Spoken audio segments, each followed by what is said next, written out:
A agenda do Flamengo hoje é o time que está no G4 do Brasileiro, que não perde há 10 partidas, que ganhou as últimas 4, que fez 4 no Vasco, que venceu o Racing, fez o grande jogo, mas venceu. Mas é um jogo difícil. É um jogo dificílimo, e tinha uma questão ali também hoje de classificação e tal, que faz 3-0 no Grêmio. Que tá mudando. A notícia é péssima para os rivais. Exatamente. Não estou dizendo que já embalou, mas o gigante adormecido começa a acordar. E Botafogo e Palmeiras já dão aquela olhadinha para trás e veem o seguinte: o malvadão já está no retrovisor. E, obviamente, Alain Bimadi, que eles ficam preocupados. Porque sabem do potencial do elenco do Flamengo. Flamengo com 4 vitórias consecutivas, avassalador, igual um trator. Meu querido, assista esse vídeo inteiro até o final, porque a imprensa inteira do Brasil rasgou elogios, se rendeu ao Mengão malvadão que meteu 3-0 pra cima da equipe do Grêmio ontem. E, rapaziada, alô, como disse o João Guilherme, o Mengão malvadão já tá no retrovisor de Palmeiras e Botafogo, hein? Cede a ultrapassagem que o trator vai passar, hein, meu querido? Assiste até o final, tá muito bacana aí, eu peguei um compilado de programas repercutindo o jogo do Flamengo. Você que tá aí, se inscreva no canal pra ajudar o canal a continuar crescendo, se inscreve, botão aqui embaixo, inscrever-se, clica aí, se inscreve no canal, aciona o sino da notificação, deixa o seu like, mais de 70% da galera assiste o canal e não está inscrita, então se inscreve, aciona o sino, deixa o like, tem ESPN, tem aí os companheiros também, de outras mídias, tá muito bacana, beleza? Assiste até o final, hein? Vambora. Embalou o Mengão, aí tá nesse clima já? Tá nessa... Porque ontem, um 3-0, foi bom, gol do Bruno Henrique, hein? Maravilhoso. Aliás, isso aqui é cereja no bolo do jogo de ontem, sensacional. Mas o Grêmio, o Renato falou na coletiva que o Grêmio fez um dos melhores jogos dele, lá mesmo perdendo 3-0. O Renato nunca erra, né? O Grêmio nunca joga mal. Tá tudo certo. Mas não jogou mal, hein? Calma aí. Ontem não jogou mal, mas tomou 3-0. Um dos melhores jogos é se você conseguir se converter em gol, o que você teve de volume. Aí seria um dos melhores jogos. O que ele pode falar é: não jogamos tão mal, o Flamengo foi mais feliz na hora de converter. Acho que seria mais prudente. Agora você fala de embalar, de sequência e tudo mais. Eu acho que o fundamental desse Flamengo, William, é talvez a torcida, e é um processo também, eu acho. O torcedor, a gente estava falando da questão passional, de aceitar algumas coisas. É a torcida entender que talvez por tantas quebras de trabalho, mudança de rumo, de correção de rota e de transição de geração ali, não vai ter, talvez, nesse momento, pode ser que lá na frente, aquele Flamengo de todo mundo espera, brilhante, que vai, sabe, dominar o jogo o tempo inteiro, criar 25 chances, fazer 4-0, 5-0, como foi aquele Flamengo-Grêmio de 2019. Não vai ter esse Flamengo. Agora, esse Flamengo começa a entregar o que ele não tinha antes, que é sequência. Vitória. Se não é brilhante, outro time cria, ele é mais letal. Ele precisa de menos para colocar a bola para dentro. E talvez a gente tenha a imagem aqui atrás, eu acho que tem algo muito emblemático e algo muito interessante para coroar, porque quando você fala dessa vitória do Grêmio, você não vai necessariamente falar que o Grêmio criou muito, você não vai falar que tal jogador fez o primeiro gol, você vai lembrar que o Bruno, depois de tudo que passou, Bruno Henrique, ele volta a marcar, porque é uma cena muito forte, é uma cena muito emblemática, com todos os jogadores vão até lá, o Gabriel sem roupa de jogo já vai fazer aquela cena deles ali, né, um interagindo com o outro, e acho que o torcedor sente muita falta, porque nessa coisa afetiva de você estar sempre buscando o 2019, ou algo de título, ou a boa fase, o Bruno é um pilar disso tudo, o Bruno é um simbolismo, é uma figura do que era o Flamengo que sempre dava certo. O Flamengo de gol, de alegria, de boa atuação, de título, e acho que fica muito isso de ontem. Não tem muito o que lamentar, assim como o jogo do Racing. E o São Paulo concorda isso, tanto na coletiva do Racing quanto ontem. Ele fala que tem situações que precisam ser melhoradas, ele fala que tem coisas a serem corrigidas. Eu acho que como o Racing não é brilhante, mas talvez hoje o Flamengo não precise ser brilhante a todo momento. Ele precisa vencer, ele precisa ter sequência, ele precisa voltar a ser o time que mais vence. O Flamengo hoje é quem tem a maior, acho que o Bus citou isso semana passada. 10 jogos. 10 jogos sem perder. Na Série A, entre os clubes da Série A, contando todas as competições, ninguém tem essa sequência. Então, o Flamengo precisa disso. O Flamengo não tinha isso. O Flamengo era o time que não ganhava, quando era testado não se provava, tinha problemas de finalização, tinha problema que tinha muito volume, chegava, mas não sabia o que fazer com a bola. O Flamengo hoje sabe fazer com a bola. Talvez não tanto como antes, mas o Flamengo hoje vence. É o que fica do jogo de ontem. E quando você olha para a tabela, ela já começa a se desenhar. Você já tem o Botafogo por ali, você já tem o Palmeiras colando, você já tem o Flamengo colando. A ver o que vai ser desse Atlético cada vez mais instável, não só dentro de campo. Então o Flamengo começa a se posicionar. Quem diria há um mês e pouco, um mês atrás, que a vaga está resolvida numa Libertadores, que você está começando a vencer, mesmo quando não fosse brilhante, você é letal, que a coisa, você começa a trocar a sua agenda, não é mais se tem picuinha dentro do vestiário, se esse jogador tem 15 jogadores no DM, se é o time que precisa não sei o quê, se é São Paulo que é professor Pardal. Flamengo hoje você senta para voltar a falar que o Flamengo vence com alguma frequência. Acho que isso é mais importante, filho. Aliás, essa chavinha ela realmente virou, porque estava falando esses dias, Flamengo do começo do ano, Flamengo que perdeu todos os campeonatos, uma agenda negativa, bagunça e tal, totalmente negativa. A agenda do Flamengo hoje é o time que está no G4 do Brasileiro, que não perde há 10 partidas, que ganhou as últimas 4, que fez 4 no Vasco, que venceu o Racing, fez um grande jogo, mas venceu. Mas é um jogo difícil. Um jogo dificílimo, e tinha uma questão ali também hoje de classificação e tal, que faz 3-0 no Grêmio. Um Flamengo que está classificado na Copa do Brasil para a próxima fase, com um excelente jogo contra o Fluminense, depois de um bom jogo, 2-0, passando. Que esse jogo da Libertadores deu ao Flamengo a classificação, está classificado, né, gente? A gente não precisa ir muito longe. Fase. No sorteio que direciona Fla-Flu para a Copa do Brasil, qual era a impressão geral? Qual era o grande time ali do momento? Era o Fluminense.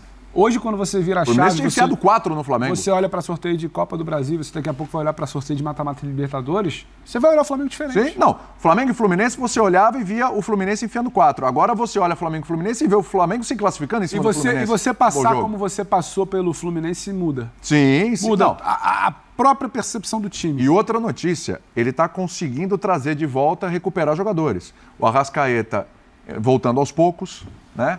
O Bruno Henrique aparecendo, fazendo gol. O Gabigol também já voltou, não jogou o tempo todo, mas voltou. O Pedro meteu gol. O Cebolinha meteu gol. Então, assim... Tem um jogador aí que... Tá mudando. A notícia é péssima para os rivais. Exatamente. Não estou dizendo que já embalou, mas a cor... O gigante adormecido começa a acordar. Tem dois jogadores aí que eu acho que são... Tem dedo do Bubu nisso? Tem dois eu acho jogadores que, sim, são fundamentais. É a mentalização. São fundamentais para essa reconstrução e que está dando certo com o São Paulo, né? Primeiro que é natural, o time do São Paulo ele vai produzir 10 chances e vai dar 3, 4 oportunidades para os times adversários, pela forma como ele joga. Isso não é verdade. Isso é fato. Isso não é verdade, depois eu vou provar para vocês. Vamos seguir. Agora, o que está jogando Pulgar entrou no meio campo do Flamengo e acertou o meio campo. Para mim é o eixo. Porque antes do Pulgar, o Thiago Maia não sabia onde corria. Thiago Maia ia para um lado, ia para o outro, ia para um lado, ia para o outro. Agora não, Thiago Maia já sabe onde corre, Pulgar já é uma referência ali, então você dá as coordenadas pro cara que joga ao lado, né? Pô, eu tenho o Pulgar aqui, onde ele vai? Eu vou me posicionar. O Pulgar da mesma forma, faz a leitura de jogo e é um cara que joga, chega ao ataque, chega para finalizar, faz um 2 ali próximo à área. E um menino que tá voando, que lembra muito o Rodinei, que fazia muita função do Rodinei, né? Que o Rodinei fazia essa função aqui pelo lado direito, que era uma bala ali. É o Wesley. O que esse menino tá jogando? Ah, mas ele tem problemas defensivos. Mas peraí, eu tô montando uma equipe para justamente aproveitar o melhor dele. Do meio para frente, Wesley, vai. Uma hora parece uma flecha. Pega a bola, já tá saindo. Chega participando das jogadas, parece que é um menino... E um gol contra o Racing abrindo para a Libertadores muda a tua confiança. Sim, lógico que muda. Então, assim, é um Flamengo... eu acho que é um Flamengo que a gente volta a olhar para o Flamengo e falar assim, não pode falhar, não pode errar. Se errar, esse Flamengo vai matar o jogo. Se errar, o Flamengo... Antes mesmo já era assim, pela qualidade dos jogadores, né? Mas vivia aquele momento ruim. Ah, não, o Flamengo não ganha, o Flamengo não bate, o Flamengo não consegue fazer. Só que agora não, agora você fala assim, esse time joga e eu não posso errar, porque se eu errar, eles vão meter caixa, eles vão fazer gol. Gerson jogando também da mesma forma, chamando... Mais um aí na lista, chamando o protagonismo, Exatamente. Chamando a responsabilidade. Então, assim, isso tudo é fruto de um trabalho que já começa a surtir efeito. E não deu outra, né? O Flamengo está realmente se encontrando na temporada. Estamos aí na metade do mês de junho, praticamente. O Flamengo completa 10 jogos sem perder, sob o comando do Jorge Sampaoli. A última derrota foi na 4ª rodada do Campeonato Brasileiro. Então, realmente, as projeções são muito interessantes, porque o time começa a se achar, Bruno Henrique ontem emocionou todo mundo e deu sinais de que pode voltar a ser aquele Bruno Henrique, o Flamengo encontrou um jogador numa posição rara no futebol hoje em dia, que é a lateral direita, e vem gente por aí. Ou seja, as possibilidades são bem interessantes. E a rodada foi boa para o Flamengo, né? Porque tirando o Botafogo, que se manteve na liderança, e o Palmeiras, que se manteve na vice-liderança, o Flamengo vencendo o Grêmio, ele contou com a ajuda de vários times, né? Porque os outros não venceram. Muito empate, O Fluminense sábado, não venceu, o Atlético Paranaense não venceu, o São Paulo perdeu, Atlético o Mineiro Grêmio empatou. perdeu, o Atlético Mineiro empatou e o Flamengo venceu. Ou seja, ele já se posiciona ali em terceiro lugar com 19 pontos. E Botafogo e Palmeiras já dão aquela olhadinha para trás e veem o seguinte: o malvadão já está no retrovisor. E, obviamente, Alain Bimadi, que eles ficam preocupados. Porque sabem do potencial do elenco do Flamengo, né? Então, Botafogo e Palmeiras, que estão no topo do Campeonato Brasileiro e que têm campanhas excelentes até o momento, sabem que essa aproximação do Flamengo pode ser bastante perigosa e estamos ainda no início do campeonato. Essa foi a 10ª rodada. O Flamengo ontem, além da competência de fazer 3 gols, deu uma sorte danada. Aquela bola nas 2 traves do Luizito. Eu vou falar uma coisa, hein? Parece que a sorte virou mesmo, hein, João?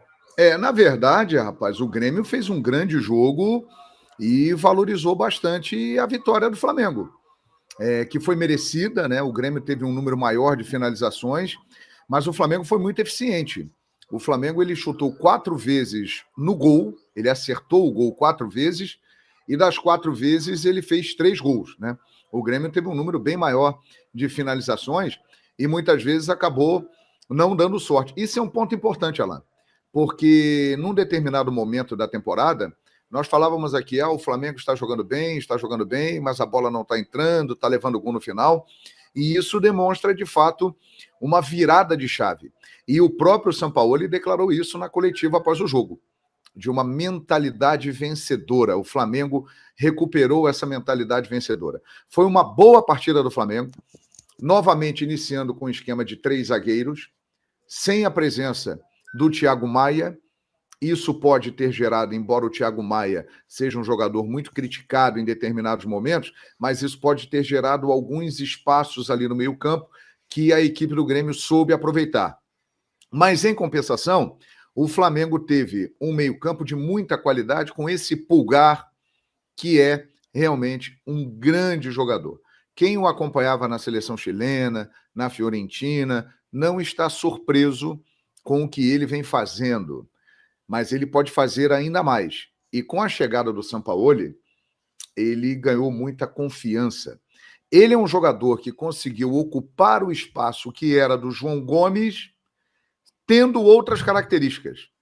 Ele é um cara que marca muito bem, sem ter a intensidade do João Gomes, não faz muitas faltas, mas o posicionamento dele é extraordinário. Muito inteligente também, né, João? Muito inteligente. Ele lembra muito, claro que, né, o outro que eu vou citar é de um nível superior, mas ele lembra muito Busquets jogando, que era do Barcelona. É o mesmo estilo, aquele cara elegante, jogando, bem posicionado, que muitas vezes parece que é lento, mas não é, porque se posiciona muito bem, e a qualidade do passe dele, a saída de jogo, você vê que aqui de trás ele consegue muitas vezes achar bolas longas muito bem colocadas na frente.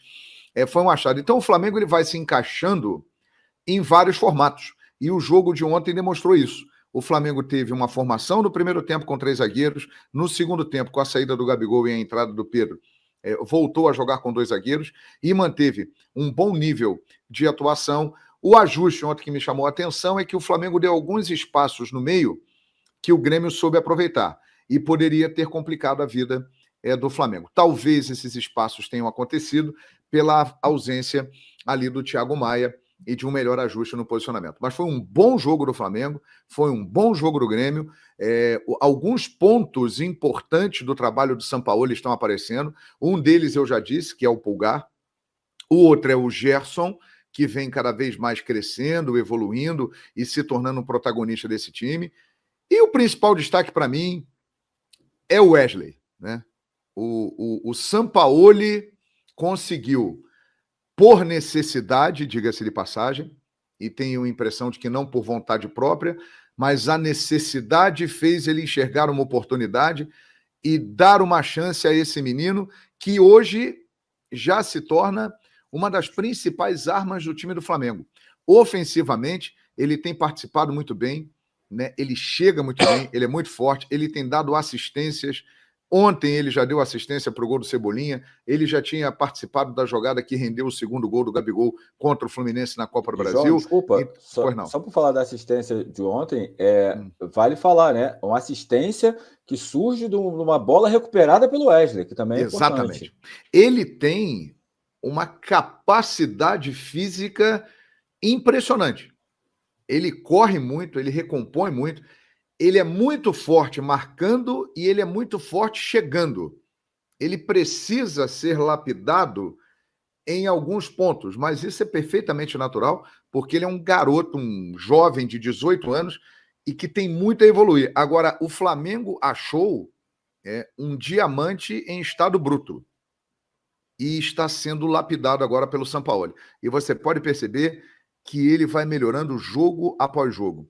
Ele entrou no time num momento difícil, ele foi bem, mas ele também errou, o que é natural, errou muito e acertou muito. E agora ele está numa fase em que ele está só acertando. Ele tem errado muito pouco. Então, eu acho que o Wesley, ele merece um destaque e é um símbolo daquilo que a gente fala há muito tempo aqui, meu amigo Alan. O momento da renovação chegou. É hora de abrir espaço para os meninos, junto com os mais experientes. Wesley, Matheus Cunha, Matheus França, que ontem seria titular, mas por causa da lesão no pubis, o Everton Ribeiro começou.